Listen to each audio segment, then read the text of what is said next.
This is the Aptitude Outdoors Podcast, where we interview travelers, explorers, and outdoorsmen and women to bring you the best tips and stories from around the world. I was debating on my car ride home.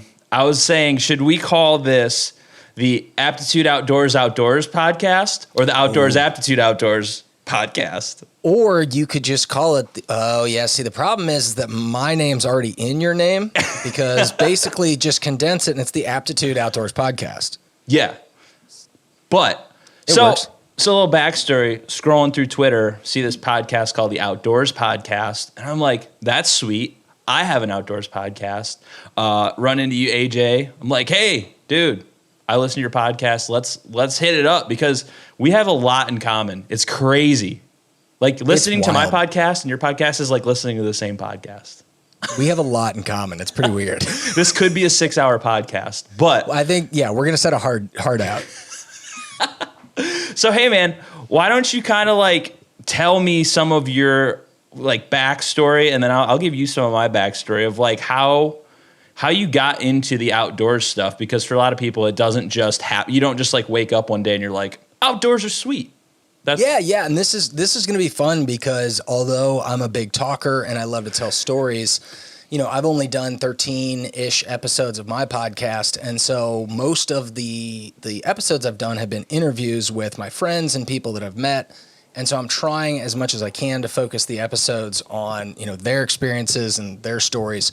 So it'll be fun to kind of give some background that I probably haven't even like really fully gone into for my own listeners. That'll be kind of fun. So my background is I grew up in St. Louis, Missouri, where I still currently live. I was really fortunate that my parents decided to send me to this really small kind of granola grade school called the College School of Webster Groves. And it's super focused on outdoor education and experiential learning. And so in preschool, you start with like a day in the park.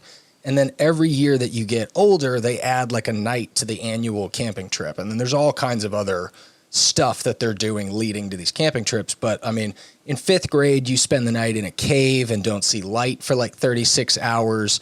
In 6th grade, you do a 5-day portage canoeing trip through Kentucky, and you're carrying backpacks and canoes and all this stuff. By the 8th grade, you're going canoeing in the Okefenokee swamps in Georgia and the Sapelo Islands. It's a pretty wild place, and it's a really small school. There's only like 20 kids per class, and so it's very kind of a small teacher to student ratio, and you call your teachers by their first names. So you're walking through, you'll see like 3rd graders going, "Hey Tim," to like a 40-year-old. And it's a really great place to grow up. And we learned backpacking and canoeing. And, there's this story, I think I may have told it, so I'll keep it short. But on our backpacking portaging trip in 6th grade, you basically bring all your stuff to school. The teachers check it for you. You put it in the storage bin, and then you pick it up the next day before you leave on the trip. I went, we did my check, whatever. I go on the trip. I'm like 3 days in. It's my turn to take some of the trash from the group and put it in my empty pocket of my backpack that I've been holding. And I open the backpack, and there's a brick in it. And it says, "Ha ha, love dad." And so he'd written a Sharpie on this. I mean, literally, I've been carrying like 6 pounds, and I'm in 6th grade, and I didn't even know it. And for like 3 days. And so I just had this awesome upbringing, through the school. And so I did a ton of backpacking and all those kinds of other trips. And then I really got out of it. I got super into sports. I was pretty athletic growing up. So I got, it was into track and soccer and baseball and some other stuff. And then I got really into football. And that carried me through college. I actually played at a couple of different colleges, small schools, so nothing significant. But fast forward like 10 years, I moved back to St. Louis after college, and some friends from high school invited me on a float trip. And I'd never been on a float trip, and was just like, all right, man, let's try that out. And we went canoeing down on the Current River in south central Missouri. It's probably like 2.5 hours away from St. Louis where we live. And there was like 12 or 13 of us on the trip, and we went canoeing, and we basically slept on the side of the river on these gravel bars, just pitched tents. And we had unbelievable food, and it was just really fun. And like a switch, just flipping. I was like, oh, this is the thing I'm going to do. I've had a hard time figuring out who I was going to be as an adult after football because I just didn't really, I kept saying like, oh, I'm a former college athlete. But I wasn't like, well, I'm also this guy going that way. And so it really kind of immediately gave me this thing that I was like, oh, I'm going to be an outdoorsman. This is going to be awesome. And I've always been into gear and gadgets and toys and things like that. And if you're into gear, the outdoors is your heaven, because for every hobby, there is 8 million manufacturers that wants to sell you their version of the best stuff. And so it really kind of like fueled the researcher in me and the learner and the dork in like, I want to know all the little finite details about each little piece of gear. And so I really fell into the kind of the trap early where I was way more into the gear than I was into actually going outside and doing the stuff. We've all been there, man. I was the guy that was like sitting in my gear closet at home, fantasized, like putting all of my gear in my bag, going like, all right, if it was 35 degrees out and it was going to be 70 degrees and I was going to be wet, this is the gear I would bring. And I would like pack my bag up and then I wouldn't go anywhere. And so I finally ended up meeting this really fantastic girl, my current girlfriend and future wife, this girl named Sarah. And Sarah is coincidentally also into backpacking and the outdoors and really likes to go and hike and is absolutely head over heels in love with her dog more than any person I've ever met. So together we have a couple of dogs. She brought me, he's now 12, a yellow lab. And then we have a 4-year-old Australian Shepherd that I got just before we met. We've been together for 4 years. And it really expanded my amount of going out and doing stuff. And so in the time that we've been together, we've been to Colorado twice. We've been to Yosemite once. We've gone lots of times to southern Missouri, both backpacking and fly fishing and trout fishing. We bought an RV together and we're renovating that, which we'll get into and talk about. And our hope long term, and I mean, really, we were really hoping to leave like before COVID hit, was to take like a year-long journey across the Western United States and try and figure out where we want to live next, because we've both decided that, you know, St. Louis has been awesome and it's served our purpose, but we want to try something different. And so the RV is going to be kind of our thought of going and getting out. So we've been renovating it for a couple of years. We've taken it on a few trips. It's broken down a few times. It's a 30-year-old RV, so it's going to have some hiccups. Oh yeah. But that's kind of my background. I mean, I spent, you know, a lot of time growing up, and then I took a little short break for probably 10 years. And then I've been whole hog back into it for about 7 or so. So super into backpacking, fly fishing, canoeing, kayaking. We have dreams of having some horses down the road. We've got to get some land and some skills before that happens. But yeah, just kind of generally into being outside. And I'll tell you what, I think what really drives my interest in the outdoors is doing it with other people. I've been on some solo backpacking trips and I do like fishing by myself and some of those things. But where I really find my enjoyment in the outdoors is more than anything when I'm with other people. When we get to go out and enjoy it together, and especially float trips or backpacking trips, that's been a real point of enjoyment for me. So, I mean, I know that you did an AT through hike. That's kind of your signature piece, but you know, tell me a little bit more about your background. I've listened to a few episodes, but give me kind of your background. Yeah, man, I grew up. So my dad, his like goal when we were kids was to get us out of like suburbia, the city of like Toledo, Ohio. So when I was like, I don't know, it was like 7 or 8, he bought this 10-acre lot of woods in southern Michigan. And it was just like insanely altering to me as a kid, because like I went from like, you know, you'd have like a 1-story ranch house in the city, and we were like on the outskirts. We had like maybe like a 2-acre yard of just grass, to like a forested swamp woodland. And I spent my summers bitching and complaining about having to like cut wood and do all these chores out in the woods. And then, you know, you just get used to it. And then I just like fell in love with the woods. And my friends and I, we like hit a phase in like in Ohio, I guess. And well, Michigan's a huge outdoor state. I was listening to one of your podcasts earlier. Like the guy was saying Michigan's like the place to be for like sweet outdoor stuff in my area, and he's totally right. But in like where I was at in Ohio, I kind of figured this all out on my own. I would like, there's a place called Hocking Hills. There's a place called, what is it? I don't know, whatever. I can't think of it right now. But there's all these places that are like hours and hours drives for us. And my friend and Nate, we would just get in the car. We'd go to Walmart and buy like $30 shit tents, and we would just drive around and camp. We didn't have sleeping pads. We didn't have blow up mattresses. We didn't know about any of that stuff. We had like secondhand army gear, and I fell in love with it. Yeah. And then I was in this heavy metal band, and after high school, and we just drove around the country, and I saw like Yellowstone. I saw like Texas. I saw the desert. I saw all this crazy stuff that like a 16 and 18-year-old me was like, whoa. I saw this in a calendar or in a textbook in school, and I got back home, and then I was like, I'm gonna thru hike the AT like that. I don't know what that was like the next jump in my brain, and I did it, and like, dude, that's like you whole hog. It's like all I give a shit about anymore is the outdoors. It's like everything I do is based on the outdoors. I try and take a photography outside. I go outside as much as humanly possible. I talk about the outdoors. It's just like, it's like a crazy addiction that I can't shake. Yeah, it's, it was funny because as a marketing guy, the reason I started my podcast was because I wanted to be able to do this kind of work. I really believe in it. I think it's a really great platform for establishing credibility, especially if you're in a really crowded industry. And there's lots of really great information and marketing stuff that can come out of podcasts and creating content and all that stuff.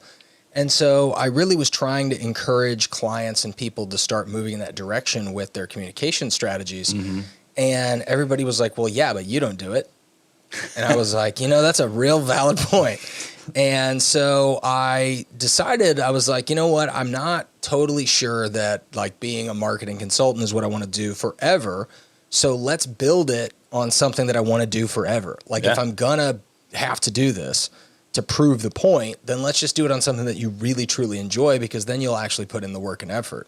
And so I started, Outdoors Podcast, and I'm going to get into the name of it because it was really funny. I started thinking about what was I going to name my podcast. And my girlfriend actually came up with a really funny idea.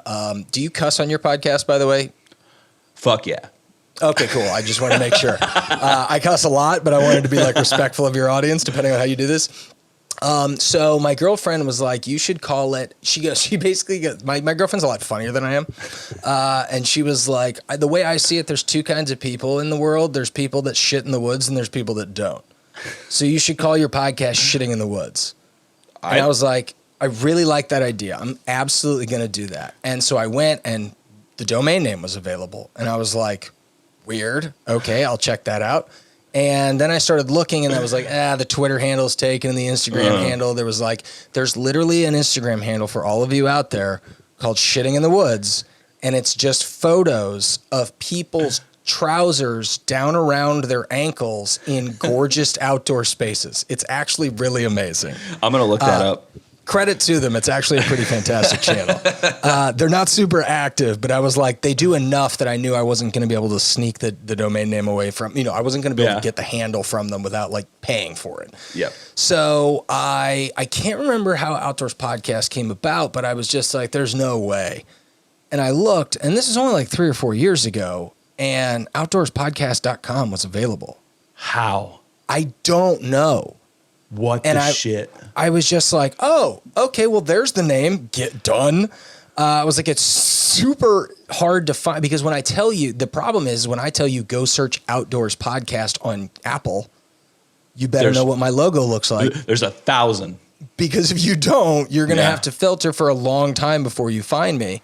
And so there's advantages of it and there's disadvantages. Mm-hmm. But I got into it just as a way to prove to clients that like, hey, this thing works. It can help you gain credibility, because like if anybody goes, hey, what are you into? I can go, oh, I'm into the outdoors. And they can go, really? Are you really? Or are you just saying you're into the outdoors? I can go to outdoorspodcast.com. Yeah. And they immediately, credibility is like, oh yeah, I go on trips. I've gone backpacking. I've made videos about it. I have podcasts with people.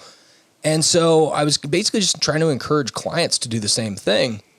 And then, as you said, the obsession starts building. And then all of a sudden you start meeting people and it starts connecting dots to people like yourself. You and I never would have met. Nope. Without our channels. And I have a feeling you and I will be probably pretty good buddies down the road. I was saying earlier before we started, I was like, dude, it's so weird listening to your podcast because I feel like I'm listening to my podcast, but someone else is doing it. Because like I immediately was like, it sounds awesome. The quality is good. You're talking about the same shit I talk about with everyone, and it's just super awesome. And I like you just you're in a different area. Like you're in Missouri. I'm in Ohio, and we're still in the Midwest. It's very weird. How is Missouri in the Midwest, by the way? It's like it was like 100 inches from Texas or something. Like so holy crap. So the funny thing is like, well, you've got Arkansas in the middle. Yeah. So, but like I said something, my last guest, Casey, who lives in Kentucky, like to me, Kentucky, I don't know why Kentucky's the Midwest to me, because I lived in Indiana. Indiana was the Midwest. And so I just picture Kentucky straight below Indiana. No, so the Southern accent hits when you get into Kentucky. For sure. And I said to Casey, like, yeah, we're fellow Midwesterners. He's like, no, I'm not. You almost got hit. Yeah, he was like, no, I'm from the Southeast. And I was like, oh, yeah, good call. You kind of are. And so the funny thing is like in my business world, you know, different companies define territories different ways. Mm-hmm. And so like I have a friend that works for a giant company that delivers all the crap that comes to your house all the time. I'll just say that. And she runs a territory from the Midwest, and she goes to like Pennsylvania and like out to Colorado. It's kind of hard to define, but yeah, I mean, St. Louis is an interesting city in that we are right on the Mississippi, but we don't use the river outside of like industrial kind of shipping for anything. Like our riverfront is not really a thing. I wish it was. They've made some really big efforts, and they've revamped the Arch Grounds, and that's actually a national park that I didn't realize was a national park. Right in our downtown area. Nobody from St. Louis goes to the Arch, by the way. I hate to say it. They're making a lot of efforts to make it cooler. Nobody cares. I've been there once. The coolest thing in St. Louis is the City Museum. That is really awesome. I went there in college for a conference, anthropology nerd. We had presentations and stuff, and we literally got so hungover at the City Museum from just drinking in the bar all night that we almost like had to skip our presentations. The City Museum is a really fun place. It's got two purposes. A, during the day, it's like a children's museum, and it's got tunnels and wild stuff. There's a school bus hanging off the ceiling of the place, and it's like 20 stories tall. It's a pretty cool place. And then at night, it basically turns into a really kind of a weird, kitschy bar scene for adults. But what you missed in St. Louis that is probably the coolest thing for an outdoors person, St. Louis has the single largest city-funded park in the United States. Really? And so our Forest Park, right in the middle of our kind of midtown area, is, I can't remember how many times larger than Central Park, but it's like a factor of 10 or 20. We have a huge park in downtown St. Louis-ish area. It's technically considered the Central West End where it's located, but it is our art museum, which is 100% free, really cool museum. Our zoo, which is currently ranked the #1 zoo in the country, 100% free. All you need to do is pay for parking, but there's free parking all over the park. There is a bunch of other, St. Louis History Museum is located there, and then there are just, I got to imagine well over 100 acres of grass and there's I think 36 holes of golf. I mean, it's a huge park. And if you're visiting St. Louis and it's not too hot out, it's a fantastic place to like grab a picnic lunch, go hang out, spend a day. Definitely encourage people to do that if you're visiting St. Louis. It's an awesome park. Well, what's kind of sweet for you, you're closer to the west than you are to the east. Like I'm closer to the Appalachian Mountains. You're closer to like the Rockies and stuff. Significantly closer. Like I would say Missouri from Ohio is probably like a 14-hour drive, 15-hour drive, I would guess. Oh no, it's not even close. Really? Dude, I could be in Cincinnati in 6 hours. Are you going 100 miles an hour? 60 miles an hour. So Well, here's honest truth. St. Louis to Indianapolis is only a 3 hour and 45-minute drive. Okay. That's not and bad. Indianapolis to Cincinnati is only like an hour and a half. So Maybe I'm just bad at geography. Now, I will say this, because my parents live in South Carolina. They used to live in St. Louis. They moved to South Carolina when I moved home. And they bought a sailboat, sold all of their worldly possessions, moved aboard the sailboat, lived aboard for 7 years, traveled the East Coast. Yeah, it's pretty wild. That's sweet. Went down to the Caribbean a couple of winters and really enjoyed themselves. And then they settled in a little town, near Paris Island in South Carolina. And that's only about a 12-and-a-half-hour drive from here. Really? Yeah. Now, so I guess you're not that far. Atlanta. No. I mean, I can get to Columbus in probably 7-8 hours. Nice. That's like 2 hours. If you wanted to go clear up to the corner, right up near the lake, then that's up near Cleveland. That's going to be a longer drive. But we did the road trip to Colorado 2 years ago, and from St. Louis to downtown Denver's probably like 14 hours. So either way, it's long. Yeah. That's how long That's how long it would take me to get to Maine, like 14, 16 hours from here. Yeah, I've made that drive a few times. You're about the same distance to the East Coast as I am to like Colorado. Yeah. But the like west, I mean, California's like 36 hours. Yeah. No, that's not even in my range. I'm not even considering that. But so I'm interested in these float trips you're talking about. You have almost 2 full podcasts about float trips. You do a solo one, really interesting.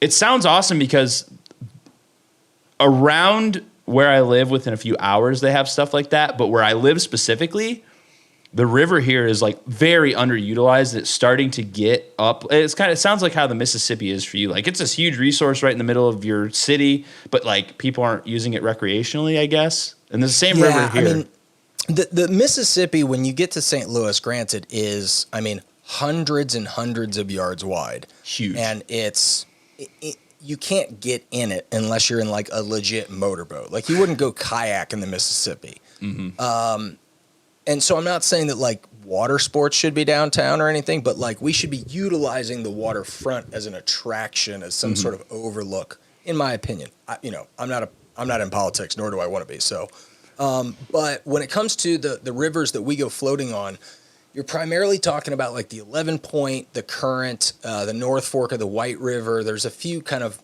smaller kind of stream type rivers in southern Missouri, and we actually have quite a few spring-fed rivers, which is really cool.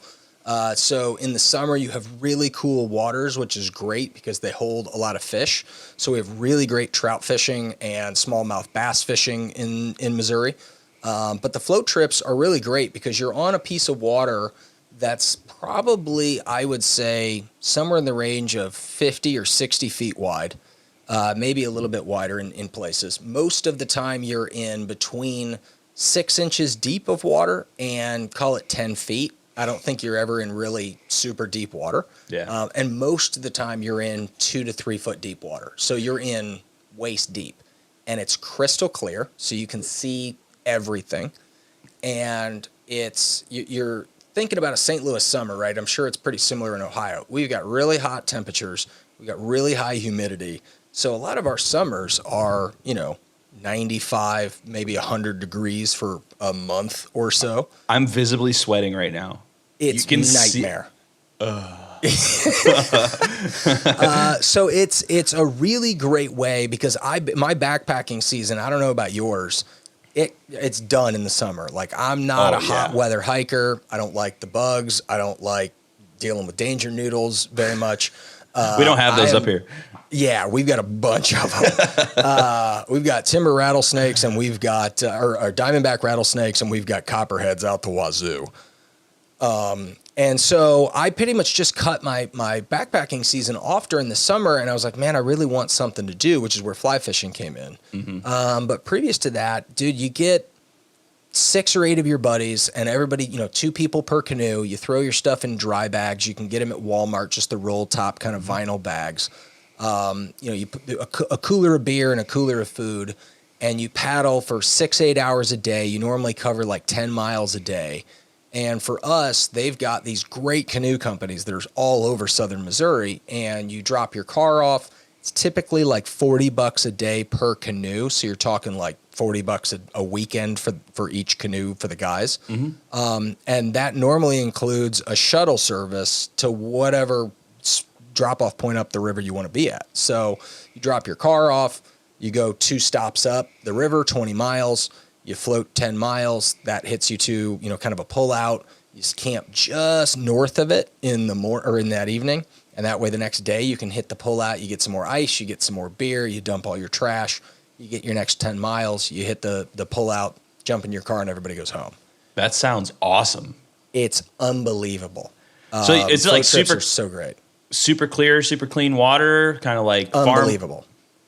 Yeah, that's a lot of the issue people have around here with our river is it's like there's a lot of farmland around, so it's like all that dirt runs into it, and they're like terrified of it. But we through paddled the whole river, the Maumee River, like was this 2 years ago now, and dude, it was so fun. We were doing like 40 miles a day in kayaks. It was nuts. God. Yeah. Now, how many miles did you cover total? 137. Somebody's gonna. And where did the idea for this come from? Me and my wife and my friends are gluttons for punishment, and we just wanted to prove that it was like not that bad. I mean, it was in flood season, so the river's moving. We did it like peak flood season, and it was so much fun though because like most people I know won't step foot in the river. And we were like going out and setting out to be like, no, this is a sick resource. Just because it's a little dirty, as long as you're not like trying to chug water out of it, you'll be totally fine. Yeah. And we made like a TV show episode about it, and it's been awesome. That's like the whole. I'm preaching to the choir for you, but like the conservation ethic and stuff is we're trying to like raise awareness because we don't have as many opportunities as it sounds like you guys have to do like crazy outdoor stuff all the time. Like you can drive up into Michigan or Southern Ohio, east, west a couple hours, but directly in Toledo, the opportunities like what you have is a little more limited, but it's growing like crazy. The parks around here are doing like crazy shit, and it's so awesome. I'm so stoked for it. Yeah, but, I mean, I would say in St. Louis, like you're going to drive 2 to 2.5 hours before you hit just about anything worth spending a lot of time on. Rivers, trails, all of it. So, I mean, when you live in St. Louis, you're essentially signing up. Like if you're going to be an outdoors person, your first 2.5 hours of your weekend trip and the last 2.5 hours are going to be driving. But if you're willing to start that circle out 2.5 hours, there's a ton of stuff down. We've got a 200 something mile Ozark Trail that cuts all the way through Missouri. We've got a ton of great rivers. We've got 4 really fantastic trout parks. Specifically designed for harvest fishing, so you can go and take 4 or so fish a day out of the river. And our waters are really beautiful, clean waters, and I think that makes a huge impact on people wanting to spend time in them, to go swimming in them, to enjoy them. I think it makes people feel a lot more confident in a river when you can see the bottom and like, oh, I can touch there. Yeah. If we tip, it's not going to be the end of the world. When it's a little darker, a little greener, it can be a little bit more intimidating for people. I get that. I will say that if you are a little bit intimidated, I would definitely encourage you, try a kayak instead of a canoe. Canoes are fantastic when you know what you're doing and you've got a little experience and you're qualified to steer them, quite frankly. The way I think about it is, if you were driving for the first time, would you want to drive a car or an RV, right? And a canoe is kind of like a canoe is a little bit like an RV, right? It's just like a little bit wobblier, a little bit harder to stop, a little bit harder to get going. Once they're going, they have awesome momentum, and they're really comfortable because you've got a little bit more room and you can move around a little bit more. But when it comes to maneuverability and the ease of stopping it and just controlling where you're going, kayaking's the way to go if you're just getting into it for sure. I love it. But we're both backpackers. Like by like number one choice of activity, I would say we were both probably backpacker enthusiasts. So you are a gearhead. I was listening to your podcast and you were talking about gear, and I'm like, holy shit. Like I got lost because I'm like what you talked about on one of your podcast episodes. I'm like the opposite. Like I used to be a huge gearhead, but then I got so much damn gear and I'm just like, I don't know what to do with it.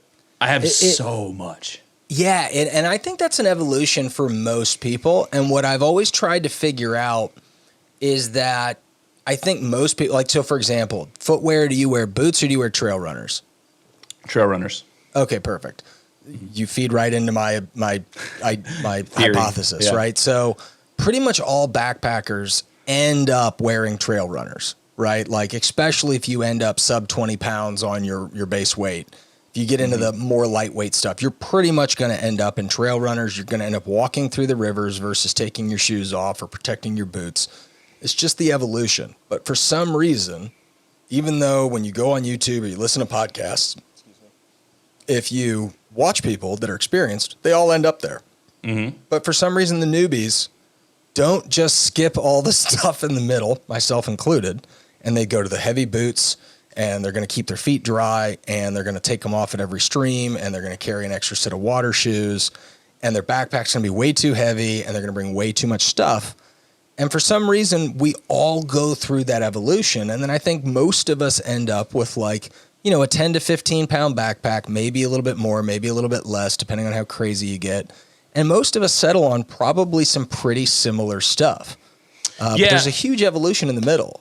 Yeah, I started with boots, and now I equate the term waterproof with if they get wet, they will stay wet forever. They will never dry.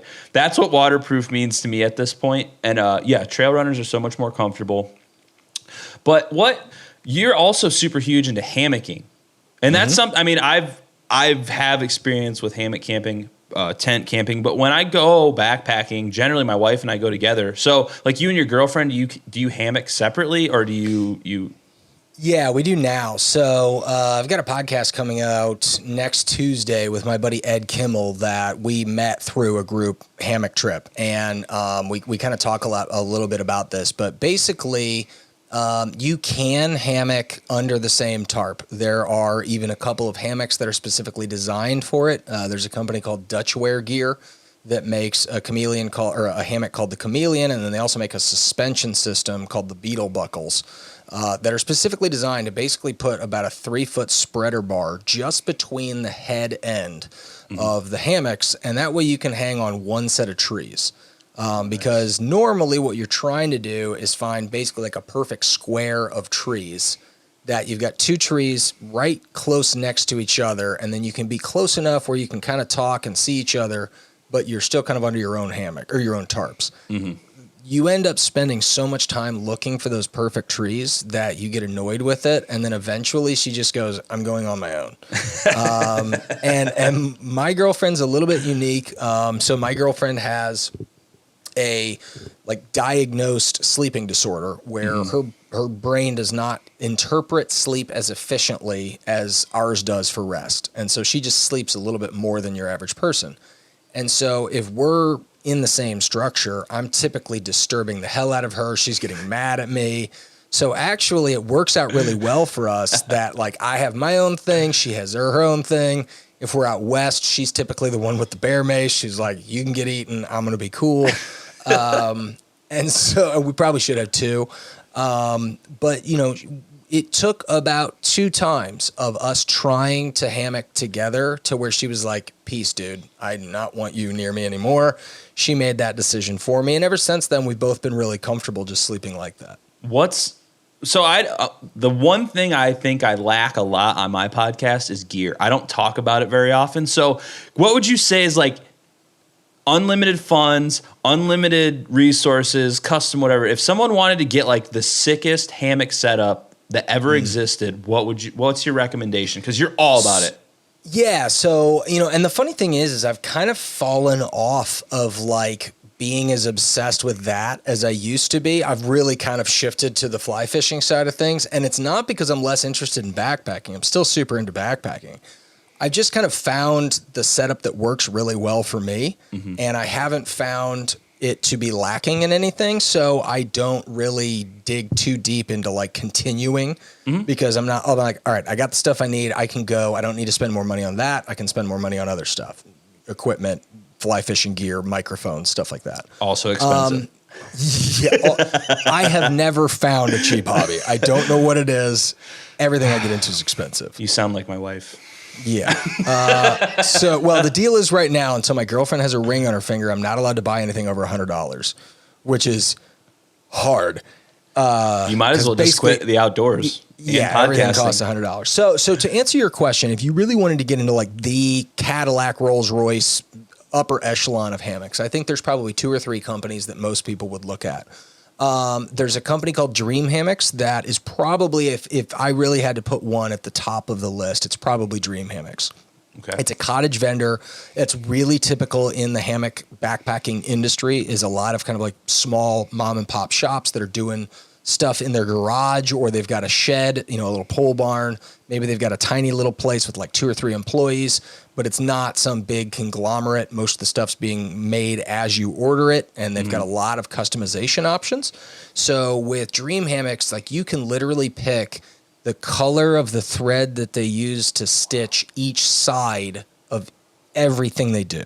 That's crazy. I mean, every little component is color changeable, and you can call them and they will walk you through every single option they have. They will customize it to you. And then every single time they make a hammock, they post it on their website. And so all of the different ones that have ever been made are there. And they have like all their specs, and they can tell you exactly what it is. And so you can be like, oh, I like that part of that one and this part of that one. And if you don't know what you're doing, they'll literally get on the phone with you and go like, okay, tell me about you and where you backpack and how heavy you are and what you want. That's customer service. It's unbelievable. And that's what they're really known for, right?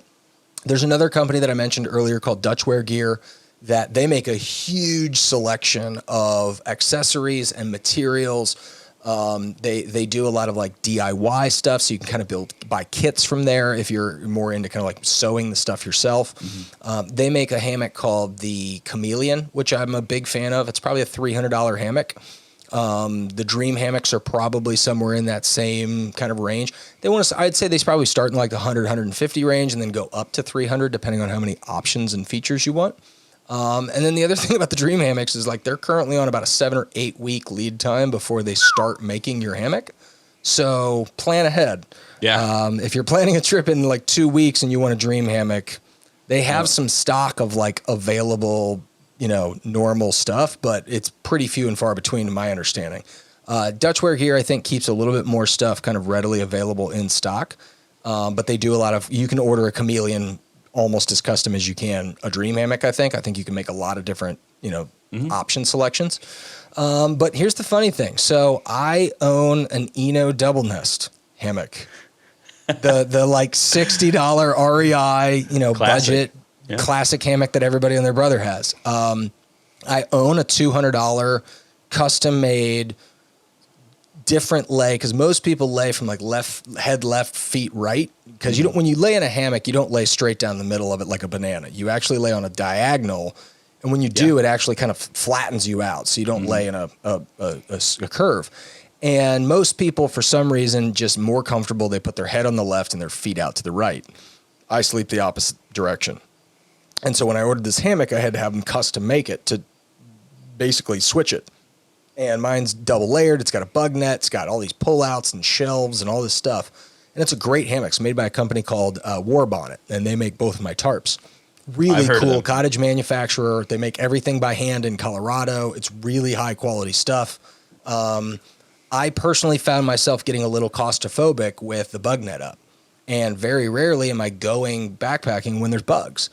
And so I was like, well, I have this old Eno sitting around that I know is not quite as comfortable as this, but it does the job. Yeah. I guess I'll just go use that. And for some reason, I've just never stomached the money. Now I've got like $600 quilts and, expensive tarps and all that kind of stuff. What I always tell people, like, you want to go ham on a hammock, you're going to spend $300 on the hammock. You're going to spend probably $250 to $300 on each of your quilts. So a top quilt and an under quilt. Mm-hmm. And then if you really want to get the Rolls Royce of tarps, it's a company called Hammock Gear. or there's another company called Light AF. You can imagine what the AF stands for. And they both Always make fun. tarps. Exactly. They both make tarps out of a material called Cuban fiber, which if you're at all versed in backpacking, you've heard of before. It's a super, super lightweight, but fairly durable, incredibly waterproof material that is astonishingly light. And I'll give you some perspective. My tarp by Warbonnet is a 12-foot tarp. So the ridge line of the tarp itself is kind of like an A-frame. And the length of the A-frame is 12 feet long. And then mine has built-in doors, which are just additional flaps of material that fold together at the ends to kind of make what looks like a tent, like an old Boy Scout pup tent, kind of just hung up in the air.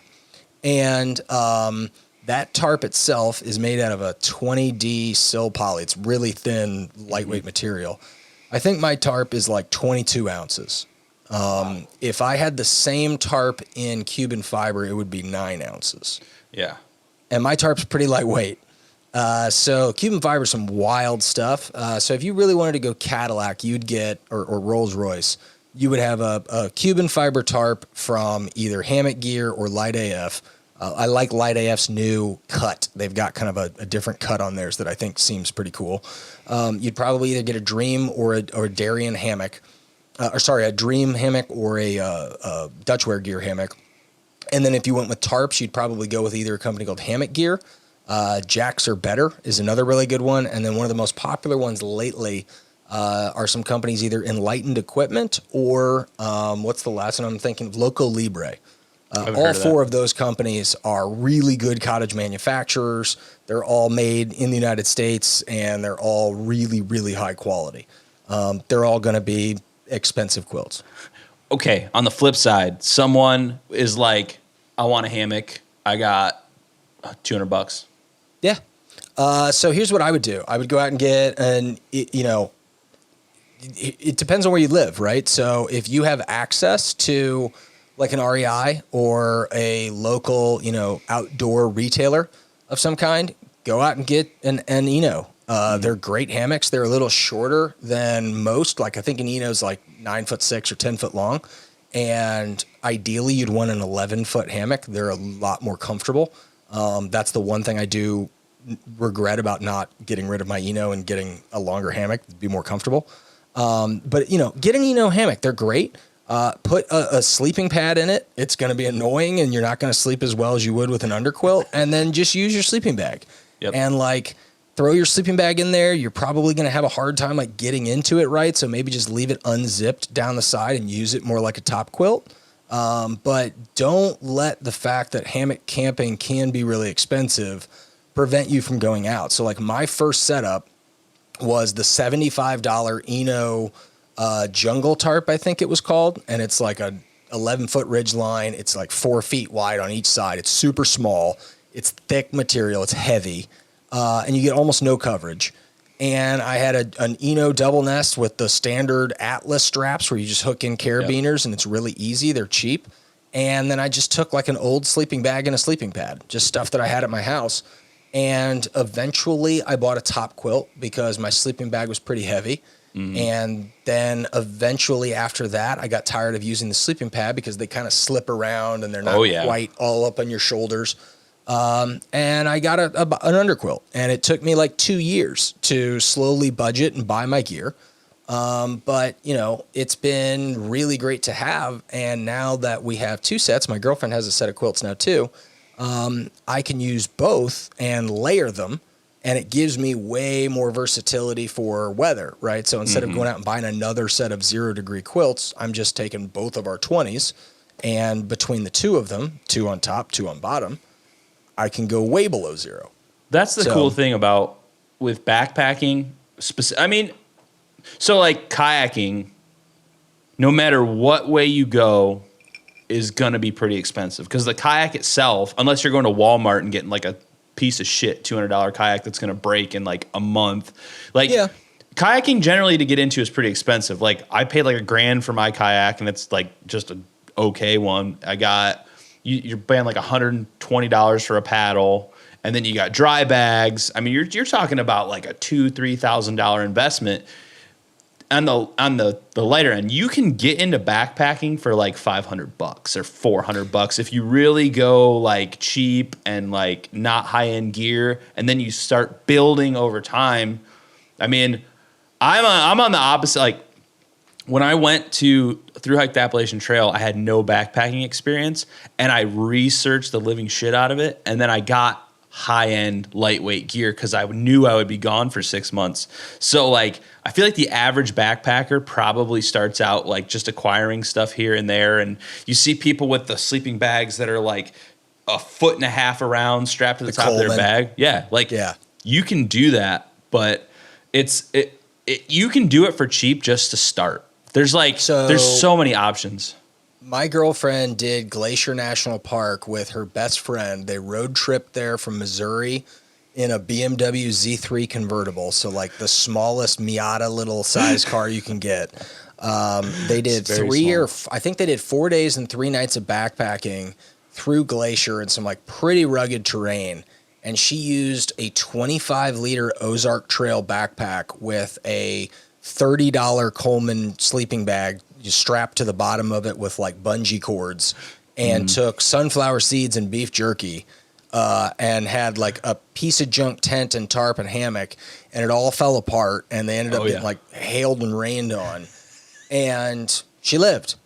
And and when we got into backpacking together, we went on a trip together, like our first overnight backpacking trip, and we brought our dogs, and she got her backpack out and like of the car, because we didn't live together at the time.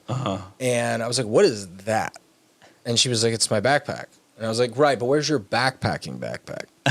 She's like, this is my backpack. I was like, it doesn't have a waist strap, Kira. Yeah. And she was like, yeah, it does. And I was like, where? And she pulled out like literally the little thinnest, tiny, itty bitty strap. And I was just like, this is a disaster. Yeah. And she had a perfectly fine weekend. And I had to force her to buy a different backpack. She was totally fine with it. Yeah, I mean, the point that I'm getting at is like it can be done for cheap. It's just not comfortable. You're gonna beat the piss out of yourself with cheap gear. You're gonna. I mean, but if you want to get into it, you can. But it is like the cheap stuff will beat you up. So here's a question that I've always wondered, right, is why do more either outdoor retailers, or why is there not like a Netflix system for backpacking gear where they just mail you like a full setup for $100 a weekend, and you just throw it back in a box, ship it back, they wash it, do whatever they need to do, send it back out? Because there's a lot, like the challenge for a lot of people is you may go out on a backpacking trip with your friends and you may, wow, this is really fun. And then all of a sudden you want to get into it. And you're right. Like you can start off cheap and kind of build from there, but you're still talking like hundreds and hundreds of dollars to get going most of the time. And you're going to have to buy a stove and a cook set, and you're going to have to get some clothes and maybe a pair of boots or shoes or something. Like there's some expenses. Have you ever found in kayaking that what is the market like on the secondary side? Like, do people sell kayaks for a reasonable discount after owning them? Like, can you find them at garage sales? Is there anywhere to find an inexpensive kayak? I'm part of a group on Facebook it's like the Northwest Ohio River Runners. They're like the kayaking group in our area, and they're are people selling kayaks on there, and it's usually pretty reasonable. I mean, you can get like a pretty okay kayak, like a sit inside, like long, like kayak that's tracked like for long distance, not just like a recreational kayak for tooling around in the pond. People will sell them used for like $200-300. So yeah, there is a resale market, but it's still like, that's just the kayak. Yeah. That's it. I mean, you can pay $500 for a backpack. You can pay $100 for a backpack. My backpack costs like $250. What kind of backpack do you wear? I love the Osprey Exos. That's been my go-to that's what I had on the Appalachian Trail. When I got back, obviously it was torn to shit. I got the same one, just the newer model, and it's not ultra light, but it works for me because you use the frameless packs, right? The ULA. I've got an ULA Ulm 2.0. Yeah. So I was ultra light in the AT, And then when I got home, my interest shifted to like camera equipment, and that shit is heavy. Cameras are heavy. Do you consider cameras as part of your base weight, or do you just like I just chuck them in? Gotcha. I have a down quilt, it's not even a quilt. It's the Outdoor Vitals under quilt for their hammock system, but it like zips over your head. And I use the Mummy Pod system. Yep. I use that as a sleeping bag or quilt or whatever. It's not technically any of those. So I have ultralight gear, and then my pack just gets heavy because I have like a friggin' DSLR, GoPro. I'll take a gimbal if I go out on a backpacking trip, and that stuff, I would say that adds 10 pounds to my pack easily. Oh, so now what camera do you run? I currently am rocking a Nikon D70, which is a big boy. I screwed up so bad I should have went mirrorless, and I like chickened out at the last minute, and I was like, damn it, why did I do that? Yeah. And but whatever. And then the GoPros are like the best invention of all time, I would say. Oh, they're unbelievable. I mean, I literally have one right here. Like, oh yeah, they're fantastic. They're everywhere. Mine's around here somewhere. Yeah, it's right here. Not sponsored by GoPro, but not sponsored. Yeah, more than welcome. GoPro, come with it. I'll take free gear. Yeah, exactly. I'll take stickers at this point. So I used to, when I got into cameras, I was a marketing guy, and most of my clients couldn't afford to hire photographers. And I was like, well, it's difficult for me to do my job if we don't have images. So I'm going to go out and buy like a Canon T6i $500 camera with a kit lens and start there. And for all of you out there that might be into photography at all, I mean, that's a great starter camera if you just want to start click, like put it in auto, start playing around with zooming and focusing, and then just start figuring it out from there. And eventually you're going to go into manual, and you're going to start playing with aperture and ISO and all these other things that can help you make images, right? You start to evolve from just pointing your camera at something and clicking and going like, okay, what am I actually trying to show people with this image? And there are settings that you can fuck with. And by doing so, you can really change the dynamics of the photo. And so I went, I got this camera, I started shooting. I was kind of struggling to get better. And a buddy of mine here in St. Louis, whose name's Sean Hotley, is an unbelievable video production guy. And he's a really good, talented photographer too. And I shot him a line. I was just like, dude, if you ever need help on a video shoot or a photography shoot and I'm available, like just shoot me a line, let me know what you need. I'll hold cameras, I'll hold lights, I'll carry buckets of concrete. I don't care. I'll do whatever you need me to do. I just want to watch you work, right? Like that's my fastest way to get better at stuff is listening and watching people. And so like a week later, he called me and was like, dude, I'm shooting a commercial for a company. We're going to drive a smart car through a wall of donuts. Do you want to come shoot with me? Yeah, deal. I do. And so I went, I got to play around with lots of cameras. I helped build the wall of donuts, and we had a ton of fun, and I shot a bunch of behind the scenes footage. And then like 2 weeks after that, he calls me and he goes, dude, round trip flights to Miami are $117. I've got a rental car and a hotel. You want to go? And I was like, yeah, I do. So we went and we just shot for 3 days. We had no clients. We had no work. He wanted to shoot stuff that he wasn't getting paid to shoot.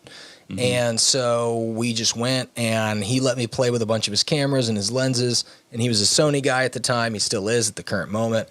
And he showed me a camera with a digital viewfinder. And like, I don't know if you've ever played with the Sony cameras or with a camera with a digital viewfinder. Just a little bit. Yeah. Oh, dude. I mean, I was listening to your podcast with Seth, and you guys were talking about how you very rarely actually hold your face up to the viewfinder, and you mainly just use like live view, right? I don't ever look at the screen. I am always in the viewfinder because of how vivid and beautiful and clear the screen is inside of there. To me, it gives me a way better feel for the photo, but to each their own. Like, whatever. Like, obviously, Seth's a way more talented photographer. You're a way more talented photographer than I am. So I don't know about that. Seth, all you guys out there don't Seth take is advice. good. But so I've been shooting on Sony for a while, and it's a lot of the same reasoning as you. Is like I'm trying to find the smallest package that I possibly can that packs the biggest amount of features. And so I've got a Sony a6500 with an 18-105 set aperture f4 lens, which is a really versatile, usable lens. Yeah. I would love to have a 2.8 lens. They're really expensive. Yeah. And on top of that, they're really heavy. Yeah. When you start to get into like the 24 to 70 range, 2.8, I mean, that I was borrowing that lens recently from Sean. It's got to weigh twice what my lens does. It completely changes the feel of the camera.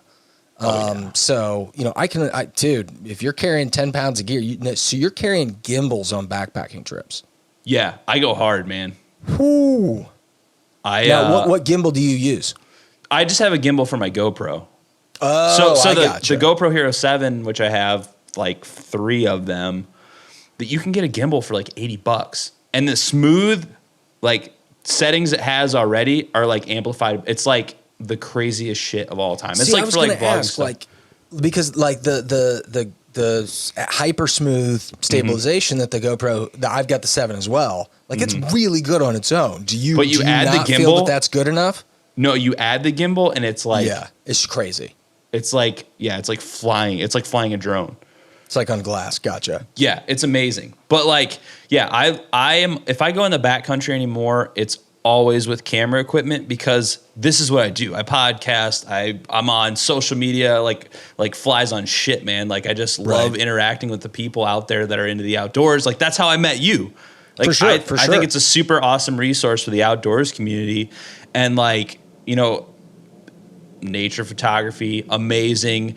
I've learned of sweet places I never would have heard of just because of talking to people on Instagram or whatever. And I think it's a super awesome resource for the outdoors world or whatever you're into.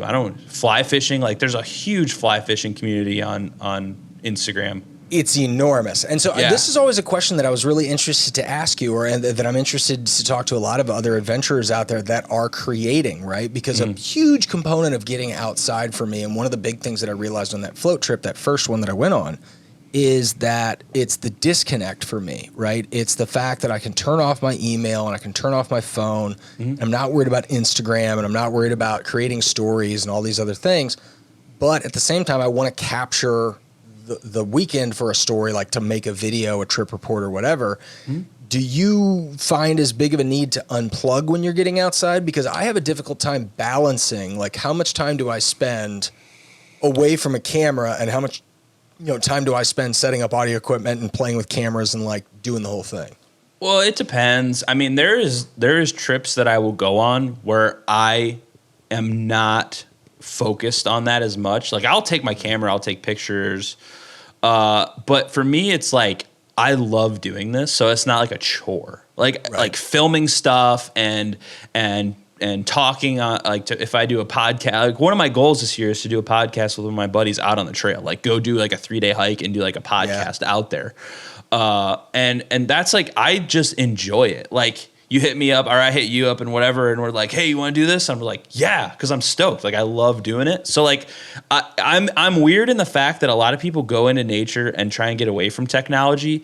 And I honestly, it doesn't bother me. Like I don't have that like need, like if someone on Instagram's hitting me up and is like, oh, what should I get? What should I do for this? Like, I want them to have a good time outdoors. You know what I'm saying? So yeah, sometimes you do need to unplug. Sometimes I will turn my phone off and not check on social media for hours and hours and hours because it's like overwhelming. Sometimes I get these comments that just go, it's like 30, 40, 50 comments. And I'm like, oh my God, I'm never going to be able to keep up. And then, sometimes you just got to shut it off and not worry about it for a day or so. Or sometimes I'll take a weekend and be like, I'm not posting anything. I'm not doing anything. So, but my main goal is to get people outside that like maybe would be scared, maybe would be not interested.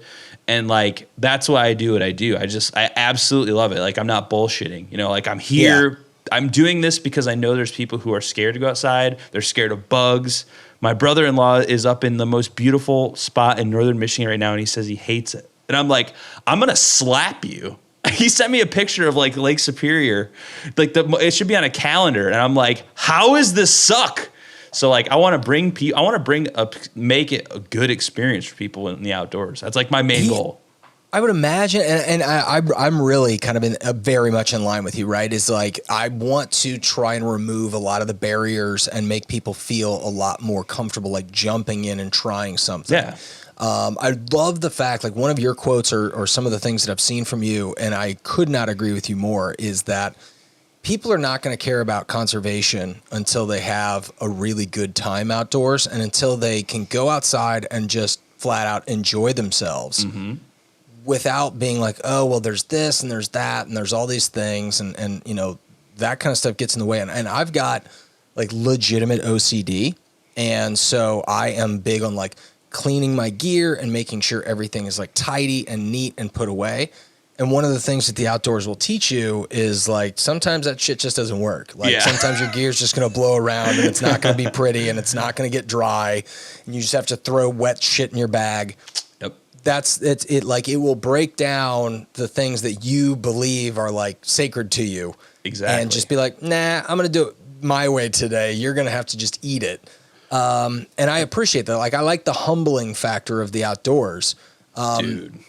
And one of the things that I've noticed is that I have a hard time sometimes when it comes to filming stuff, because I don't naturally just want to like, I'm not naturally good at seeing the story before it's there. Mm-hmm. And so I don't go out with like a shot list or, you know, like I'm going to tell this story when I go out there. I'm just filming a bunch of crap and hoping it develops into a story somewhere. And welcome to television, my friend. Yeah, right. I heard a news anchor once say, I never let the facts get in the way of a good story. And it really informed the way I looked at things from that point forward. But, you know, it's one of the things that I have noticed, though, is that if I'm just shooting still photography, it does help me be really present in the moment. If like, not if I'm using my phone, but if I'm using an actual like mirrorless or a DSLR camera. Yep. And I'm really focusing on what am I trying to show people, right? Because it's one thing to just like point your camera at a scene and just like click, click, click, click, click. Yep. Which I think is a great place to start, right? But if you're really trying to show someone like a specific component of that moment or of the story, it takes a lot more thought. And to do that, you have to be really present. And I think a lot of people fail to be present when they're outdoors. They're screwing around with their phone. They're trying to make an Instagram story or something like that, which, you know, more power to you. I like some of those things too. But I think a lot of people would benefit from like standing behind the lens of an actual camera. Yeah. And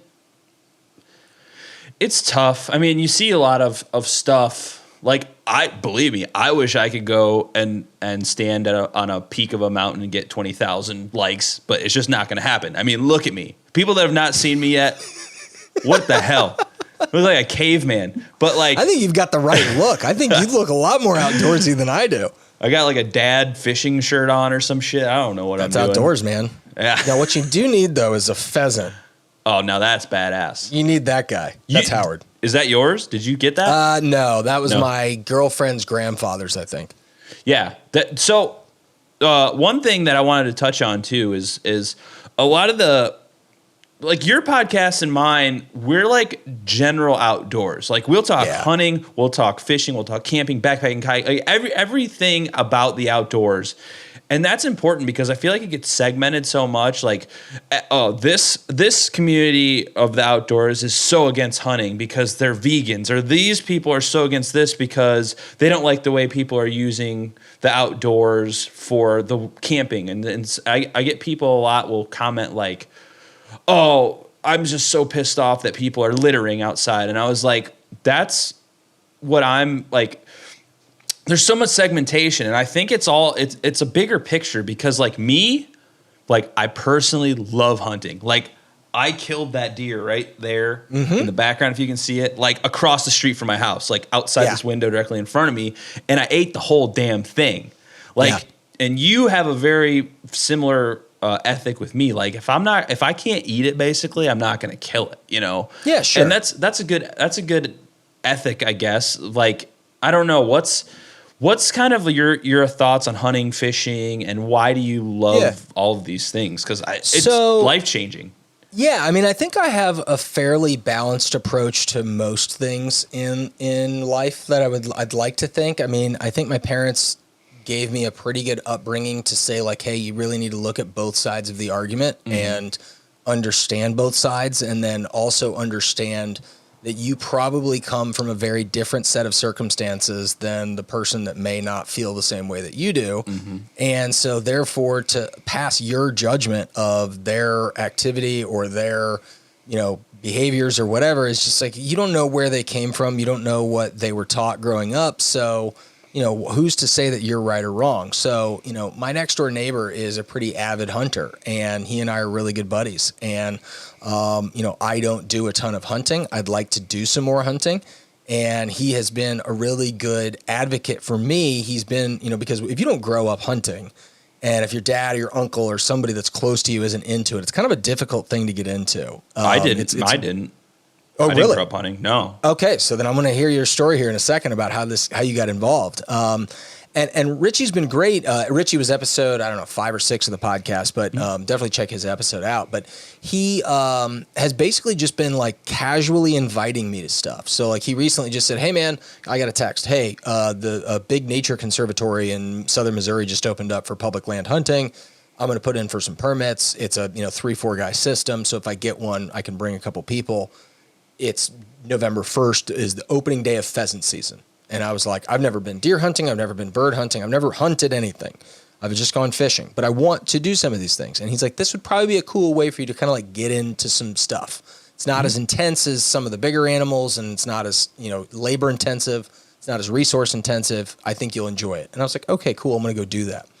The reason that I think I'm okay with hunting is I think I have a fairly balanced approach to conservation and what it takes to manage populations of animals. I believe that as the quote unquote alpha species of the planet, I don't think that it gives us the right to destroy other species. I think it gives us a responsibility to work with other species and ethically manage them, right? Because we are going to invade their territories. That's just part of the growth of the human race.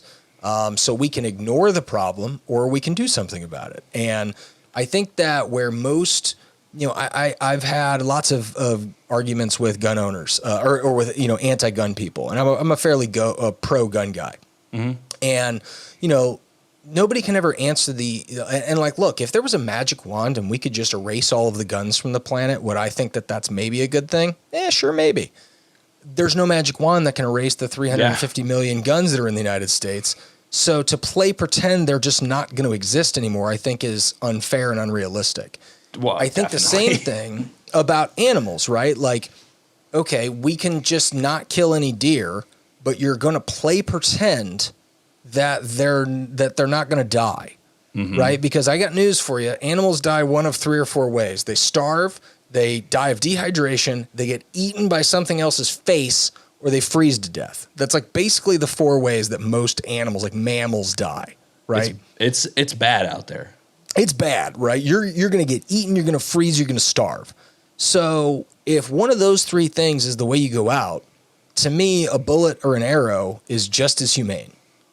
And if we are doing it in a way that is managed by numbers and with biologists and with conservationists involved, and we're doing it in an ethical and moral way, I think it's the best thing for animals.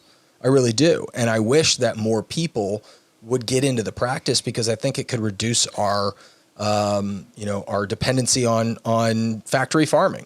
Well, which probably isn't the best practice in the world. Yeah, that's always been my coming thoughts. From a farm owner. Yeah. I mean,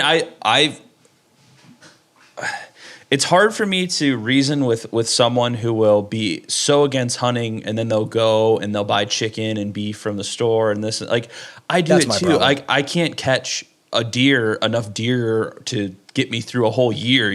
Like, I'm only one dude with so much free time. Like, I can't spend all this time hunting. But like, if I take a deer, if I butcher the deer myself, I put it in my garage, I cut the meat up, I make hamburger out of it, I put it in my fridge. how is that any different than it's actually better than someone having a cow raised in a farm and grew up in a 10-foot wide cell basically, and like. And I think this is quite frankly, I think this is the fault of the hunting industry in painting the wrong narrative of what a hunter is, right? And because there is such a strong image of this like Midwest Hoosier camo wearing, beer slugging, just nut job that just wants to shoot everything in sight. Where my next door neighbor, Richie, one of the things that I love most about him is he'll send me Snapchats of him at 4:30 in the morning, 5:30 in the morning, sitting during deer season and blanking all day, like doesn't see a deer all day. He has zero problems being out there all day, enjoying that sunrise, enjoying the sounds. And one of the things he sends me are the noises of different birds and the noises of different animals. And he'll be like, squirrels crawling underneath me right now. Sounds like a black bear. And you hear it in the background. You're like, oh my God, that must be terrifying. And if you think that you're more connected to Mother Nature and to what's going on in the outdoors and to what's going on in that ecosphere than he is, and you're sitting in a city behind the keys of a keyboard, super pissed off that he's out there trying to kill an animal, I would say he's got a much deeper appreciation for what goes on in the natural landscape than that person. Dude. And so, I think where hunting fails is they don't talk about enough of the time that's spent not killing animals. Well, I've only been hunting for like 3 years now, and like it's something my buddy got me into. I used to work for the parks, and I met when I came home from the trail, I met some of these like the most awesome people I've ever met in my life. And my one buddy Bill, who's been on the podcast, he was like, I haven't been hunting in 10 years, man. Like I want to get back out. I was like, dude, where I live, my father-in-law owns the wood lot across the street. Like if you show me what to do, I'll go out there. And I got a deer in my first season.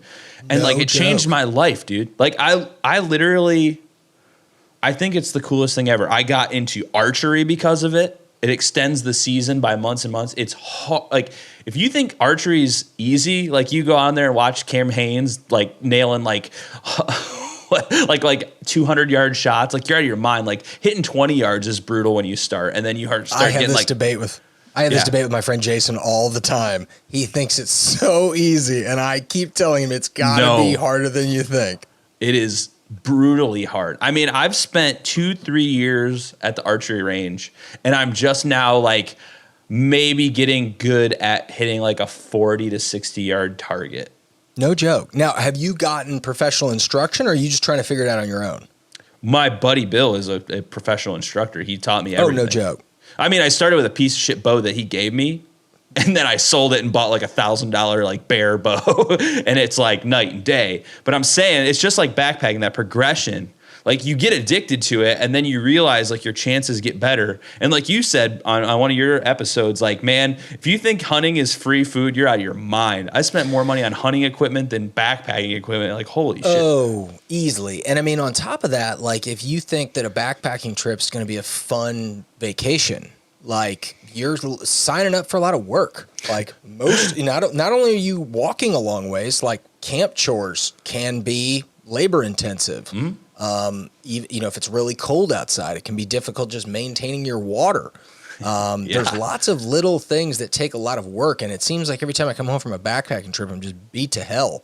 And I don't go back to work on Monday going like, man, I sure am refreshed from that lovely jaunt in the woods. It's normally like, oh my God, it's going to take me a week to recover. It's the experience though. 100%. And like, it's the work. Right. I mean, like I've done a frozen butt hang in Missouri where it got down to like -3. I've got a video of it on my YouTube channel, and I basically sat up awake from 11:45 at night till 7 in the morning because I couldn't get warm enough. I didn't have the right gear. But those are the nights, man. Those are the nights that are awesome. Like it's the stuff that sucks when it happens is like when you look back on it, you're like, that shit made me so much tougher.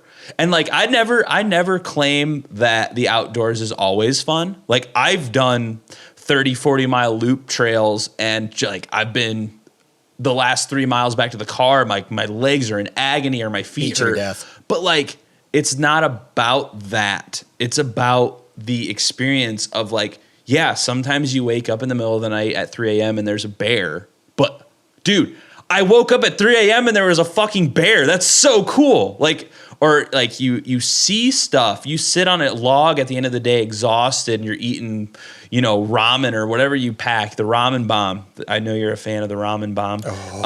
But you see like this crazy little bird you've never seen before. Or you see a sunset drop behind a mountain, or you see like just the stillness of nature and there's nothing, there's no sound. And you're like, this is it. All this pain, all this planning, all this like bullshit and money is for this moment right here. Like, and there's a good chance, like depending on where you're backpacking, you might touch a tree or a rock that no human in the history of the planet has touched. It's amazing.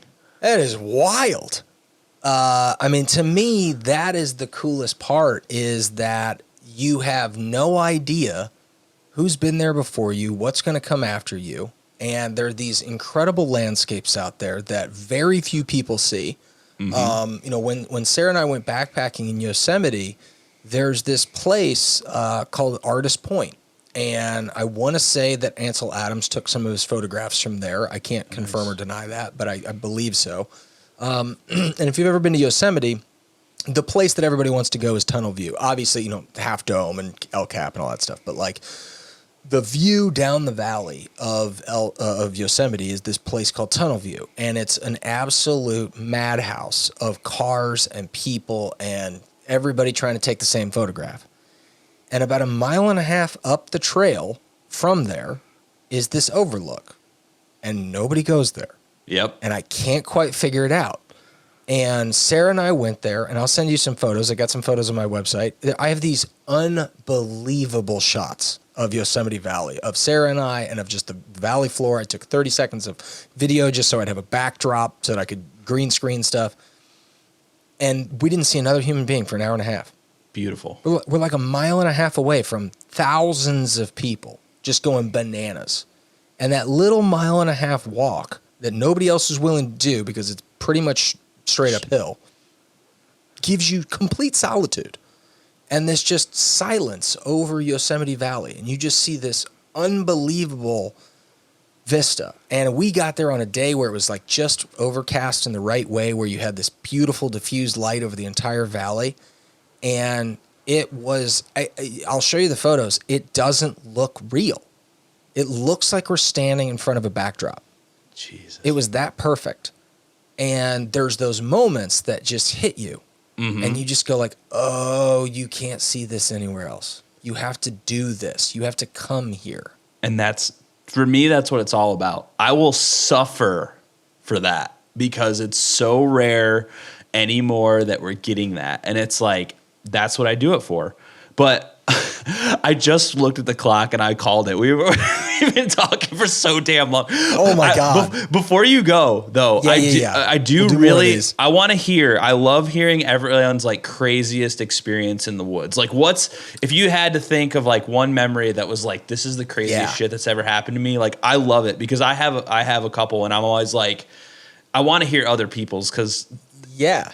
So my ex-girlfriend and I, her name was Ashley. We got into backpacking together. And quite frankly, what happened was I went on this float trip. I came home. I got super into it. I started building a spreadsheet of everything we were going to buy and all the gear and just like researching the shit out of it. And literally one night I had just bored her to death and she was like, all right, screw it. Let's go. And I was like, what do you mean? She's going like, she goes, we're going to REI. We're buying everything. I was like, what do you mean we're buying everything? She's like, I'm taking my credit card and we're going to buy, I don't care what it costs. We're just going to do it. And it was like $3,500 worth of gear. I mean, we bought Gregory Baltoro backpacks, tents, clothes, boots, the whole thing for both of us. Expensive cook sets, the whole thing. We walk out. We have all of our gear. There's a place in St. Louis called Bell Mountain where I did my frozen butt hang, and I think I've got another video somewhere on the website about it. But it's this beautiful 600-foot overlook in which when you're in a state that the maximum height's 1,800 feet, 600 feet is a big overlook. And trust me, I know the feeling, man. Exactly. You're in Ohio. You're in the same spot. And there's this unbelievable, gorgeous overlook, and you see, this incredible trees, and we had this really a beautiful setup and beautiful fall season. I think it was right around October, so the weather was perfect and everything was great. And we didn't know what the hell we were doing when we got out there. And we did like a 10-mile loop to get into the day, and we were both exhausted and worn the hell out. And we get to the top of this area where it's supposed to be this overlook, and we couldn't figure it out. And literally, I was too stupid to know, like, hey, there's an overlook, but for some reason there's trees blocking the overlook. Well, maybe we should just go through the trees and get closer to the edge. So this guy comes out of the woods out of nowhere. We're like setting up our gear. And this guy comes out of the woods out of nowhere, kind of over near the edge, and goes, hey, why are you guys setting up over here? The view's over there. And we were like, oh, we didn't really know where to go. And he was like, oh, yeah, you just follow me. There's some spots near us. You can come chill with us. I was like, oh, great, cool, perfect. So this guy kind of wanders us back through these woods, and all of a sudden, boom, there's the overlook. And it's like, oh, and we just see this incredible, what we've been laboring for the last few months. And so we're sitting there, we cook a nice meal, we go to bed, everything's great, we're in our tent, everything's cool. It's probably like 8:30, 9 o'clock at night. And all of a sudden, I just hear the telltale signs of a dude unloading a clip out of a gun. What? And I peek through the tent, and this dude is loading another clip into like a straight-up semi-automatic handgun, Glock, M&P, whatever you want to call it, and just standing at the edge of this cliff, unloading off into the distance. Just the single most dangerous thing you can do with a gun.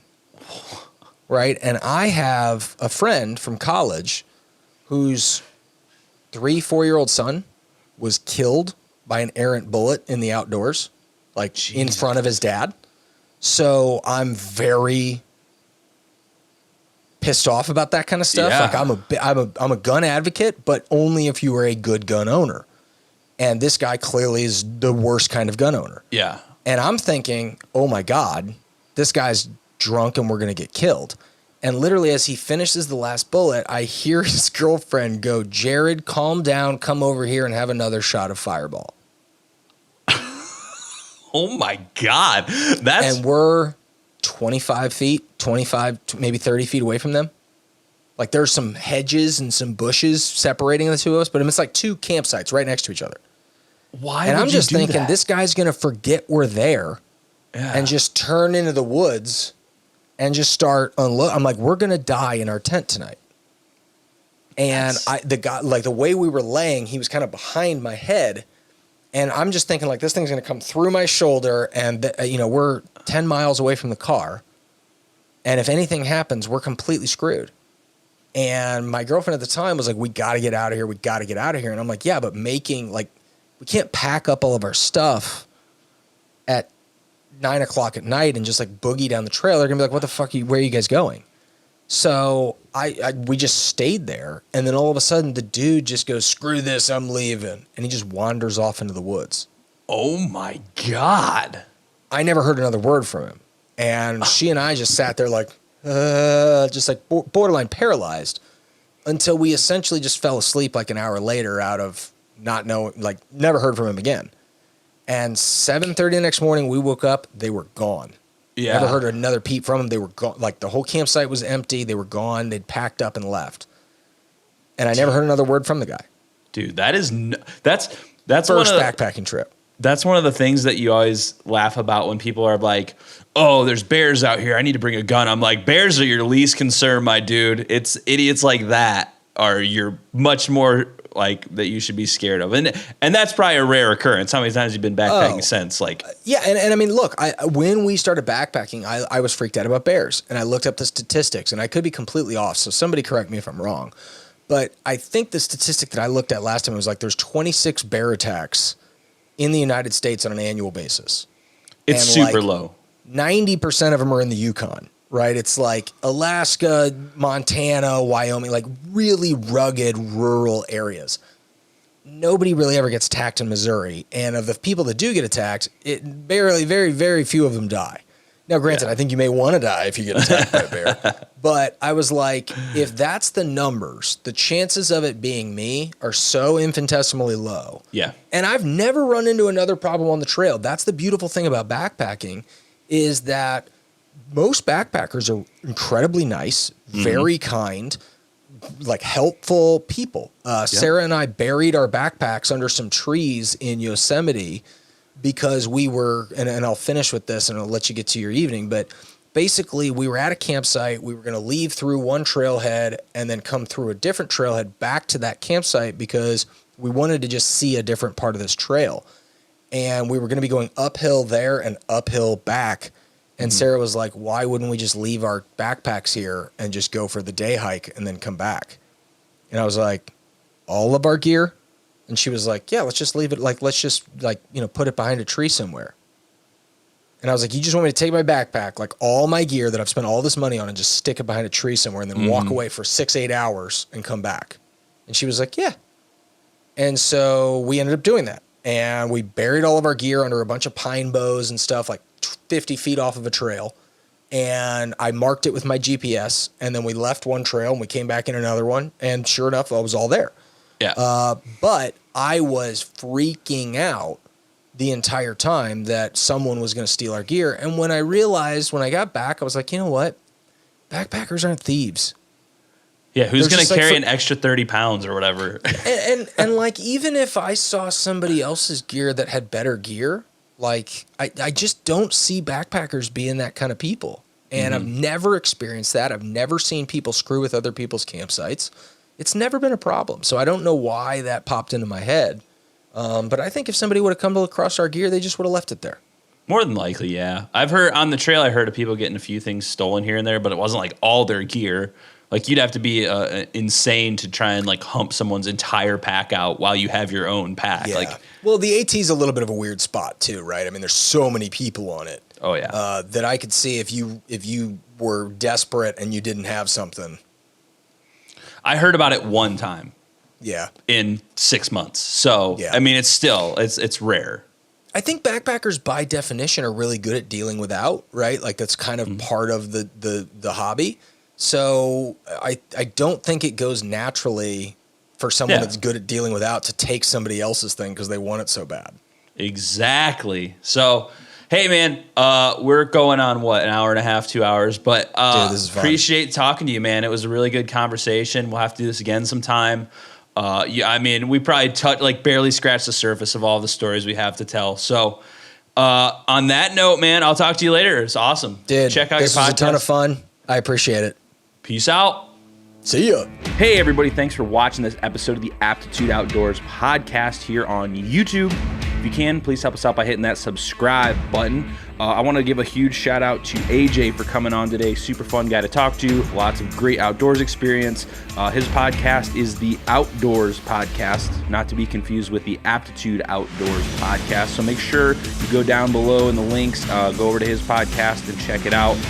It's really interesting. It sounds really good. He does a great job with it. His guests are all super knowledgeable. So thanks again, AJ, and hopefully someday soon, after all this crazy stuff is over with that's going on in the world, AJ and I can get together and maybe go do an actual trip or an adventure of some sort out his way, meet in the middle square. I don't know. But thank you all again for watching Aptitude Outdoors Podcast here on YouTube. We'll see you all next time.